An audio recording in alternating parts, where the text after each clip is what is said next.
자, 네. 오늘은 무슨 주제입니까? 그리스, 터키를 가면 이제 역사는 당연히 체크하지만은 그쪽에 이제 지질적, 그러니까 지중해라는 바다가 어떻게 형성됐는가. 메소포타미아, 에집트, 그리스, 폴리스 1500개 모두 다 지중해를 둘러싼 도시국가들이잖아요. 못 가시는 분들을 위해서 또 가시는 분들 포함해서 요 지역의 지질. 예, 오늘 전적으로 신생대 신생대 6,500만 년 동안에 일어났던 6개의 지질적 사건의 시나리오를 기억을 해야 돼요. 신생대 팔레오세부터 지금까지 6,500만 년의 지질적 변동사항을 6개로 범주화해서 기억을 먼저 하고 있어야 돼요. 현재 지금 벌어지고 있는 일을 이해하려면 그렇죠. 자, 6가지요? 네, 6가지. 6가지 정도에 한번 해보죠 뭐. 좋습니다. 일단 먼저 가장 중요한 지식이 뭐냐면 이 모든 게 간단히 지구의 기후거든요. 지구라는 행성에서 기후를 결정하는 가장 중요한 요소를 간단히 생각하면 공기가 있고 대기가 있고 대양, 바다가 있잖아요. 그럼 질문, 어느 게 더 이펙트가 클 건가?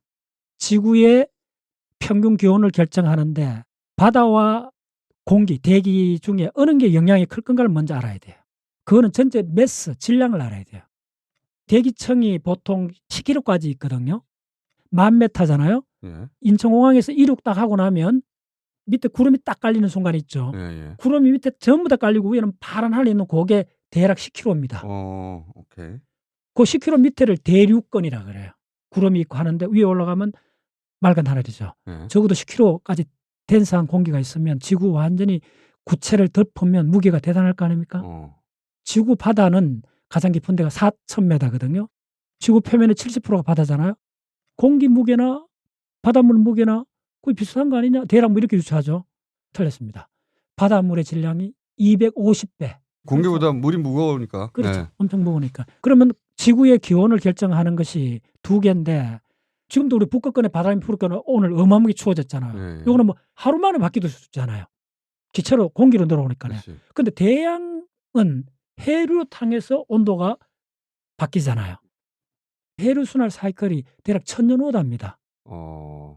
요 2개를 최악에 먼저 기억을 해야 돼요. 1,000년 오다라는 건 지구 어떤 지점에 있는 바닷물이 지구를 완전히 한 바퀴 돌아서 돌아올 때까지 1,000년 걸린다는 거예요? 한 바퀴 도는 2,000년이고 예수가 2,000년 전이잖아요. 예수가 만약에 사해 그쪽 앞바다에 지중해 쪽이죠. 거기다가 포도주를 한 방울 떨어뜨린다 하면 그게 세류를 다시 돌아가고 그 앞바다로 오는 시간이 2,000년 걸립니다. 지구를 한 바퀴 완전히 도는 게 2,000년 걸린다? 예. 굉장히 간략하게 말하는데 지구의 기후는 압도적으로 해류의 순환이 결정합니다. 첫 번째. 바다의 해류가 태평양도 있고 인도양도 있고 대서양도 있고 남극 바다도 있잖아요. 크게 4덩어리가 있잖아요. 그 4덩어리 바다 중에서 결정적으로 가장 중요한 해류의 순환은 대서양입니다. 태평양이 아닙니다. 인도양도 아닙니다. 결정적으로 대서양 순환이 중요한 해류의 순환입니다. 태평양이든 남극이든 인도양도 대서양 순환의 격가지로서 일어납니다. 태평양이 훨씬 더 큰데 지구 기온에 미치는 영향은 대서양이 압도적이다. 예, 대서양의 순환에 의해서 나머지 순환 트리거 된다 이렇게 생각하시면 돼요. 아, 그렇구나. 예. 대서양 물 흐름에 의해서 나머지 물들이 연결해서 흐르는 것이다. 예. 순환 사이클을 이해하는 것은 자석에 N극, S극 있듯이 2포인트가 있다는 거예요. 한 포인트가 남극이고 다른 한 포인트가 그린랜드 앞바다예요. 오마이 사이언스. 눈빨 나왔나? 잘 보세요. 대서양 또 남쪽에 있는 대서양, 아프리카하고 남미 사이에 긴 대서양이 있죠. 그다음에 지금 칼리브해에 있는 미국 동부하고 아프리카 사이에 중간 영역 대서양이 있죠. 더 올라가면 영국에서 노르웨이 쭉 올라가서 북극에까지 연결 대서양이 있죠.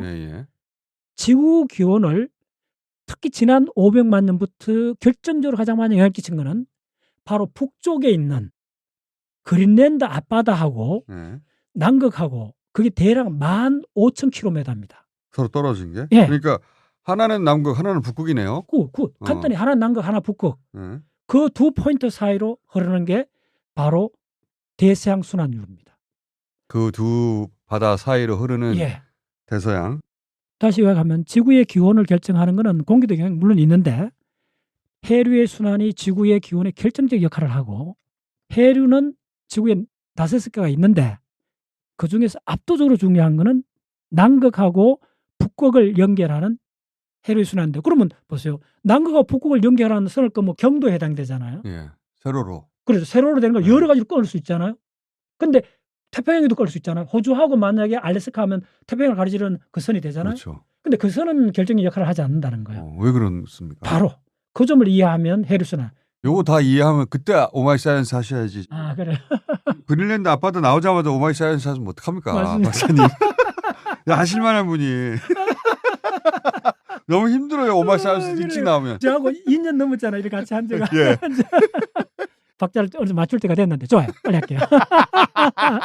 저는 이 강의를 15년째 한 강의고 1시간 만에 다 전달하려니까네 오마이사이언스가 하자마자 나오는 건데. 좋아요. 자, 좋아요. 요거 딴 데서 1시간 내에 압축할 수 없어요, 박사님. 맞습니다. 이 시간에만 가능합니다. 맞습니다. 우리 청수님의 뭐랄까 이렇게 잘 가이드. 드리블.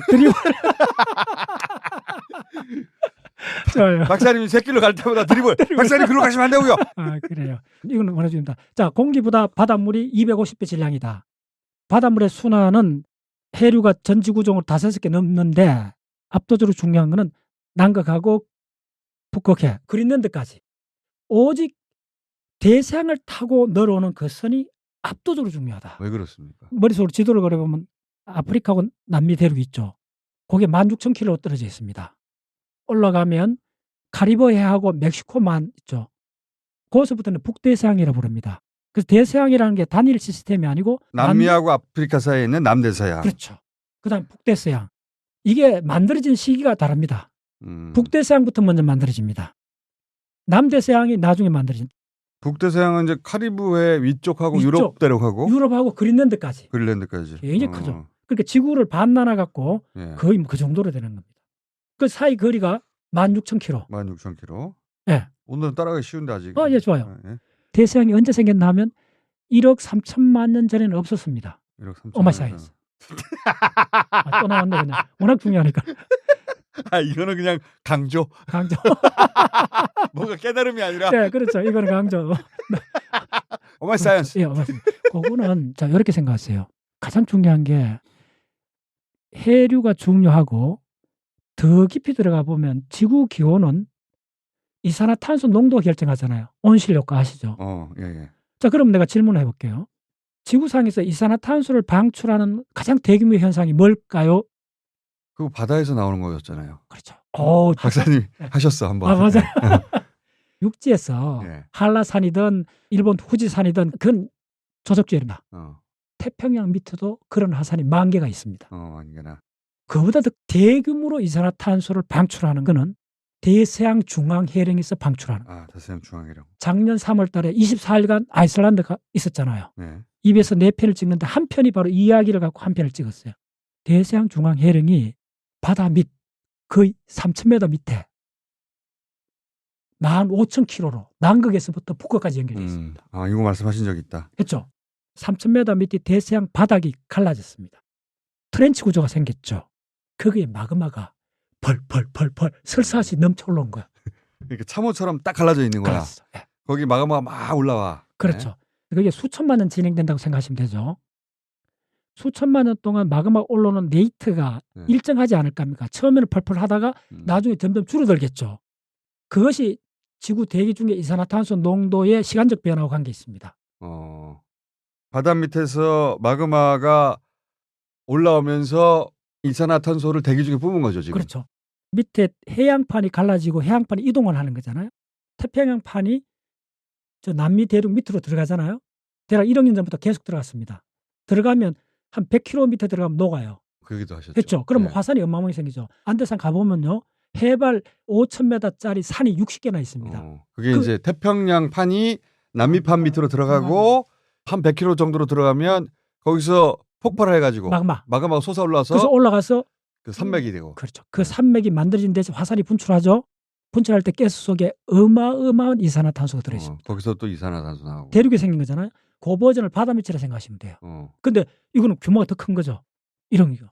그래서 남극과 북극 사이에 있는 대서양이 아래에 있는 13,000km에 해당되는 트렌치 그 틈 사이로 마그마가 계속 올라와가지고 거기서 나온 이산화탄소가 지구 기온에 영향을 미친 것이다. 그렇죠. 이걸 좀 더 크게 보면 중생대 2억 년 동안 전 지구의 대륙이 한꺼번에 뭉쳐졌다 그랬잖아요. 하나의 대륙이었는데. 하나의 대륙이겠죠.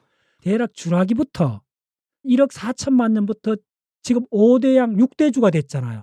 6개 대륙으로 갈갈이 갈라지는 시대입니다.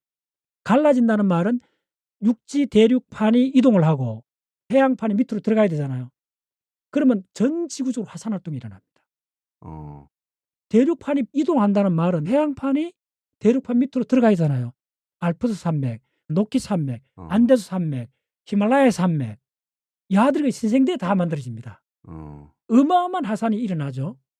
그러니까 해양판이 움직여서 대륙판 밑으로 들어가서 거기서 솟아오른 거죠. 그렇죠. 그래서 산막이 된 것이다. 그렇죠.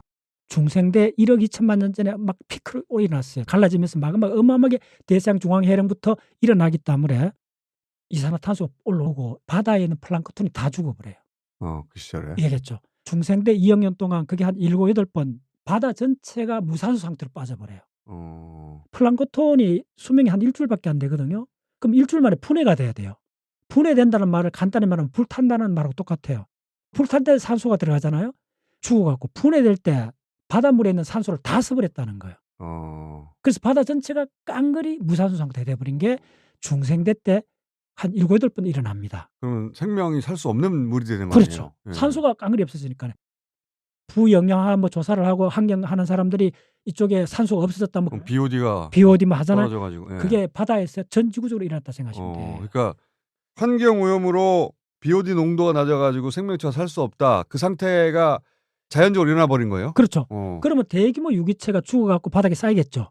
그 쌓인 유기체가 바로 지금 지구의 석유의 기온의 50%입니다. 그 덕분에 석유가 난 거야. 대상이 만들어지면서 생기는 사이드 이펙트들이에요. 자, 그럼 오늘 주제로서 지중해로 가는 사람이 반드시 알아야 되는 거는 지중해가 왜 만들어졌는가. 대륙이 지금 분열되는 과정이잖아요. 지금 지중해에 있는 그 자리에 고생대부터 있었던 테티스라는 바다가 있었어요.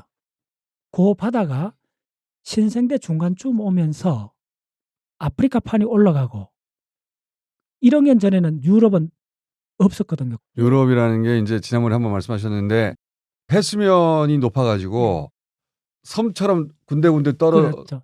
군데군데 있었지 하나의 대륙이 아니었다. 그렇죠. 그래서 제가 짤스부르크 이야기를 항상 해주잖아요. 짤스부르크가 소금이란 말이잖아요. 소금광산이죠. 거기. 몽마르트르 강장에 왜 미술가들이 모였는가.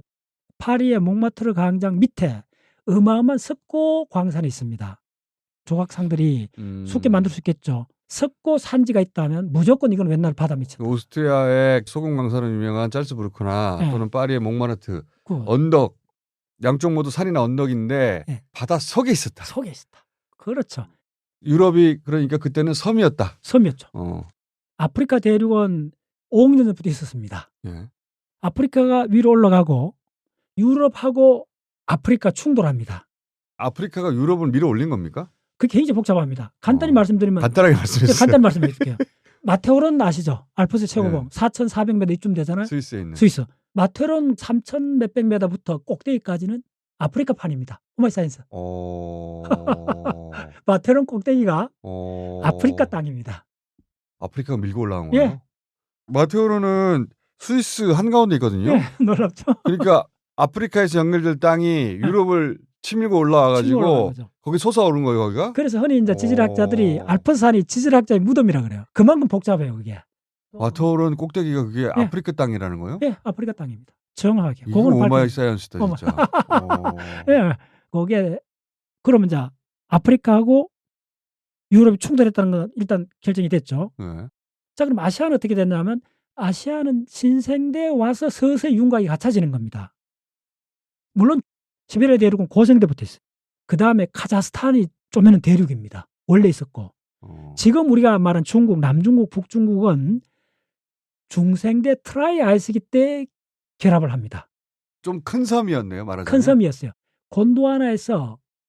곤도와나가 남극, 호주, 아프리카, 남미, 인도 요 5개는 5억 년 동안 한 행제입니다.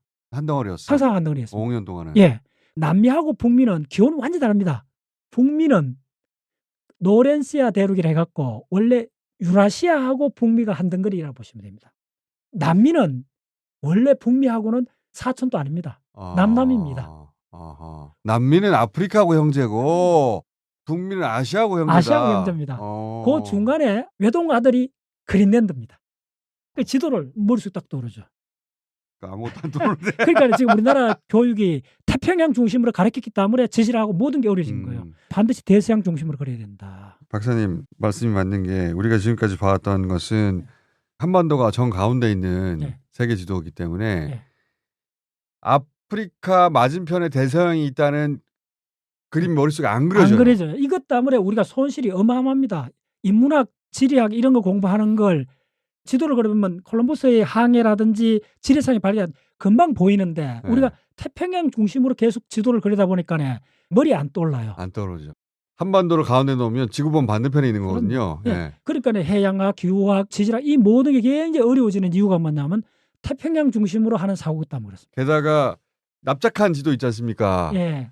그걸 펼쳐놓으면 예. 아프리카하고 대서양은 저 반대 끝에 있어요. 그렇죠. 둘이 딱 붙여야 되는데. 그런데 이렇게 말아서 말아야 붙여놓으면 서로 마주보고 있는 건데 대서양이 유럽하고 북미 사이, 아프리카하고 남미 사이에 있다. 이게 머릿속에 안 들어올 거예요. 그 지구 5억 년 동안 지금까지 조산운동 가장 큰 산맥이 3건이 있었습니다. 첫 번째 뭐냐 하면 칼레도니아 조산운동입니다. 두 번째가 바리스칸 조산운동입니다. 세 번째가 히말라야 조산운동입니다. 세 번째만 알 것 같은데. 그렇죠. 일단 첫 번째 칼레도니아 조산운동 이때 높이가 지금 히말라야 높이라 생각하시면 됩니다. 그 흔적이 어디 남아있느냐면요. 캐나다 쪽에 남아있고 그린랜드 남아있고 유럽에 어마어마하게 남아있습니다. 북유럽하고 북미를 딱 붙여보면 산맥이 하나 나옵니다.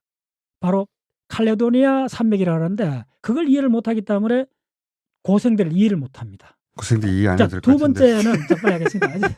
자, 지금 6개 중에 하나도 안 했잖아요, 아직. 그래. 바리스칸 조산운동은 뭐냐 하면 예. 아시아, 북미, 유럽이 한 덩어리라고 그랬잖아요. 예. 그 덩어리하고 gondwana 결합하는 사건이 바리스칸 조산운동입니다. 대충 그림 보이죠? 아니요. 그래요. 우리가 히말라야는 알잖아요. 아시아 정중앙에 쭉 히말라야 산맥이 있는데 예. 그것처럼 두 개의 중요한 산맥 운동이 있었다. 조산 운동을 통해 산맥이 형성됐다. 그렇죠. 자, 예. 그러면 오늘 주제로 다시 돌아서 신생대를 이해하려면 지금부터 스텝을 6개 딱 이해하시면 지수가 아직도 안 들어갔어요, 6개. 그래.